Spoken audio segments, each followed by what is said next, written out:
Salam dəyərli abituriyentlər və müəllimlər. Bu gün müxtəlif mühitlərdə elektrik cərəyanı bölməsinin qazlarda elektrik cərəyanı başlığındakı testlərin izahına baxacağıq.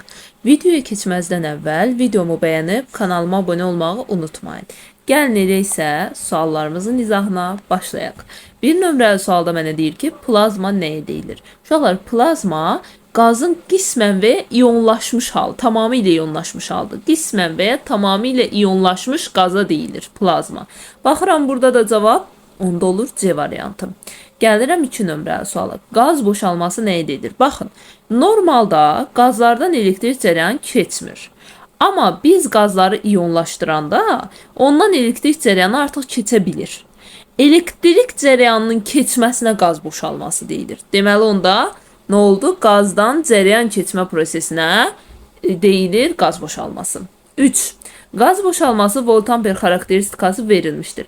Qeyri-müstəqil boşalmanın baş verdiyi gərginliyin ən böyük qiymətini hesablayın. Baxın, burada həm qeyri-müstəqil qaz boşalması var, həm müstəqil qaz boşalması var. Baxın, bu hissədən bura qədər qeyri-müstəqilə aiddir. Buradan sonra isə mavi ilə göstərdiyim müstəqil qaz boşalmasıdır. Mənə deyir qeyri-müstəqilin ən böyük qiyməti. Qeyri-müstəqil sıfırdan başlayır, maksimum neçəyə qədər gəlir? 200 volta. Çünki 200-dən sonra müstəqil qaz boşalmasına çevrilir. Ona görə cavab olur Y variantı.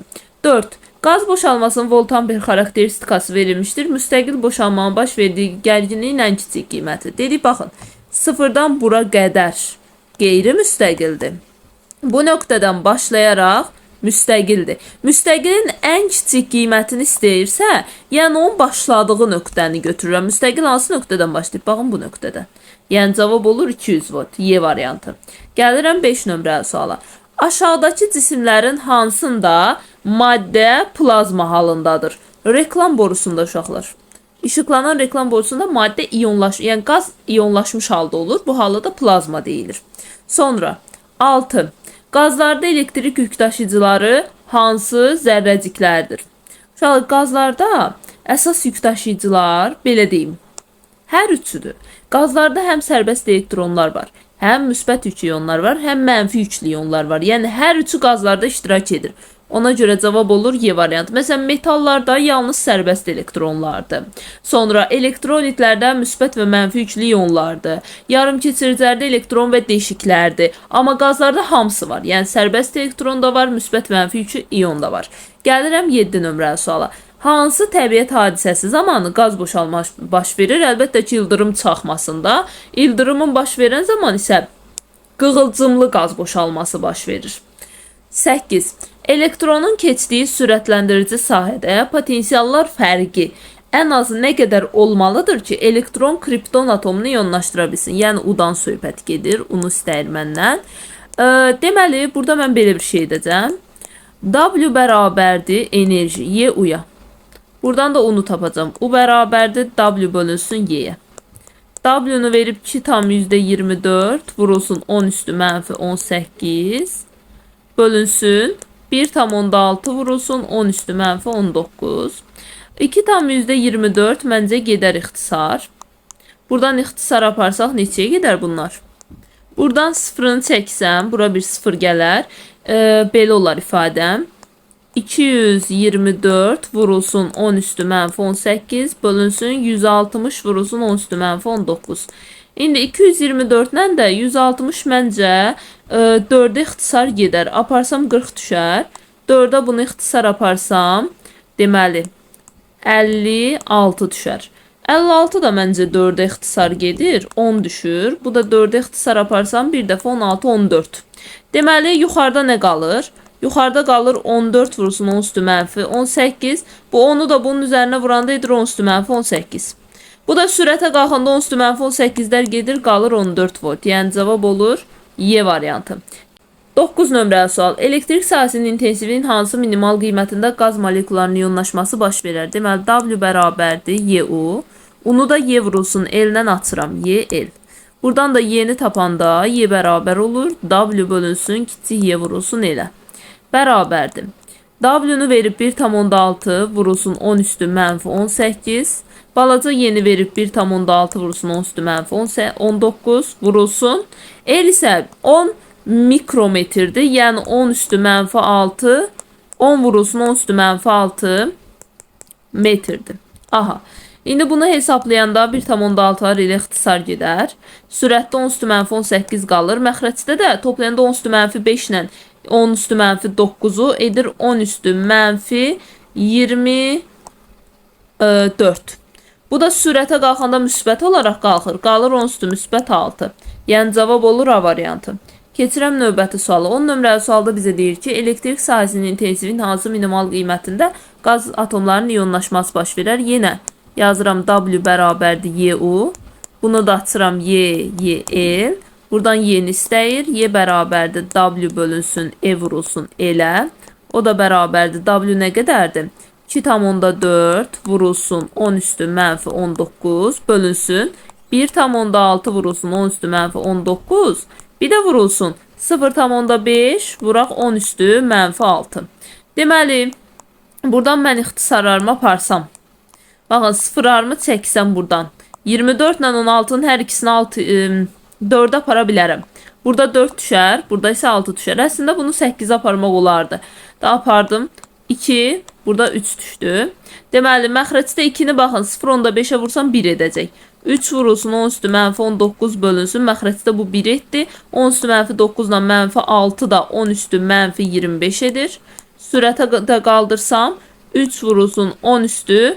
Müsbət 25'dən də mənfi 19 çıxanda 10 üstü müsbət 6 qalır. Cavab olur A variantı. 11. Qazlarda vahid zamanda yaranan elektron-iyon cütlərinin sayı 1,4 dəfə artarsa, I doyma cərəyanı. I doyma bərabərdir. Q bölünsün T. Q-nü də buradan NY ilə açanda NY bölünsün T. Görürəm ki, doyma cərəyanı molekulların sayından düz asılıdır. Əgər molekul cütlərinin sayı 1,4 dəfə artırsa, onda doyma cərəyanım da 1,4 dəfə artmalıdır. Yəni cavab olur B variantı. 12. Elektronun keçdiyi sürətləndirici sahədə potensiallar fərqdən az nə qədər olmalıdır ki, elektron hidrogen molekulunu iyonlaşdıra bilsin. Deməli, yenə W bərabərdir YU. Bu dəfə U-nu istəyir. U bərabərdir W bölünsün Y. W-nu verib 2,4 vurulsun 10 üstü mənfi 18 bölünsün 7 1,6 vurulsun 10 üstü mənfi 19. Buradan da bunları ilə 8'ə ixtisar apararam. Sıfırlarını çəkib. Sıfırlarını çəkirəm. 8'ə ixtisar aparanda 3, 8'ə 2. 3'ünü də 2'yə bölərəm. 1,5 vurulsun. 10 üstü mənfi 9 sürətə qalxanda müsbət 19 edir. Mənfi 18 ilə toplayanda 10 qalır. Bu da edir 15 volt. Cavab olur C variantı.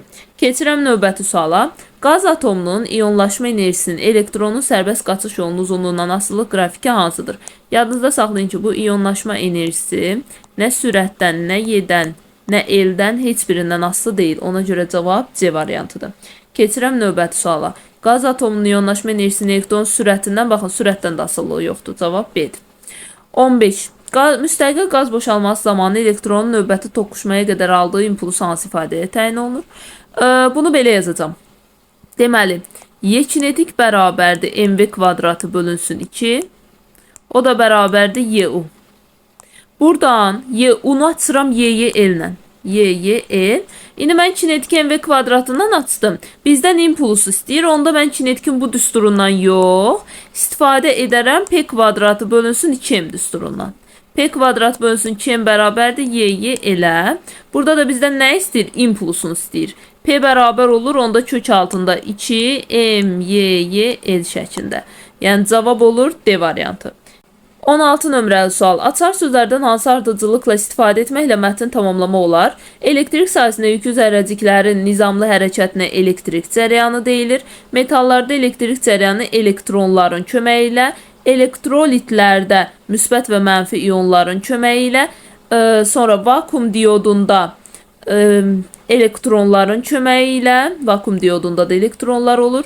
Qazlarda isə deməli elektronlar müsbət və mənfi yük iyonlar köməyi ilə, yarımkeçiricilərdə isə elektron və deşiklərin nizamlı hərəkəti köməyi ilə yaranır. Yəni nizamlı hərəkətindən ibarətdir. 5, 2, 3, 2, 1, 4. Cavab olur C variantı. 17 nömrəli sual. 17-də də yenə açar sözlər verir və bizə deyir ki, tamamlayın. Baxaq. Deyir, qazlarda iyonlaşdırıcının təsiri ilə baş verirsə, bu qeyri-müstəqil qaz boşalmasıdır. Çünki müstəqildə kənardan iyonlaşdırıcının təsiri kəsildikdən sonra da bu boşalma, yəni qaz boşalması davam edir. Amma qeyri-müstəqildə iyonlaşdırıcının təsiri kəsilən kimi bu qaz boşalması da dayanır. Sonra iyonlaşdırıcının təsiri kəsildikdən sonra da davam edən qaz boşalması müstəqil qaz boşalmasıdır. Sonra qaz boşalması borusunda katodun temperaturu artanda deməli nə baş verir? Katodun temperaturu artanda belə deyim ki, termoelektron emissiya hadisəsi baş verir. Çünki temperatur artdıqca metaldan başlayır elektronlar qopmağa. Bu hadisə termoelektron emissiya hadisəsidir. Sonra deyir, böyük elektrik yükünə malik uçlu metalların ətrafında yaranır. Bu tac boşalmasıdır. Aşağı təzyiqlərdə elektrodlar arasında gərginlik nisbətən kiçik olduqda baş verir. Bu isə alovsuz boşalmadır. 3, 1, 2, 5, 4. Cavab olur D variantı. Keçirəm növbəti suala. Eyler-Venn diaqramında uyğun ifadələri müəyyən edin. Cəryanın keçməsi elektroddan maddə ayrılması ilə nəticələnir elektrolitlərdən. Elektrik keçiriciliyində elektronlar iştirak edir qazlarda. Sonra elektrik keçiriciliyində iyonlar iştirak edir hər ikisində.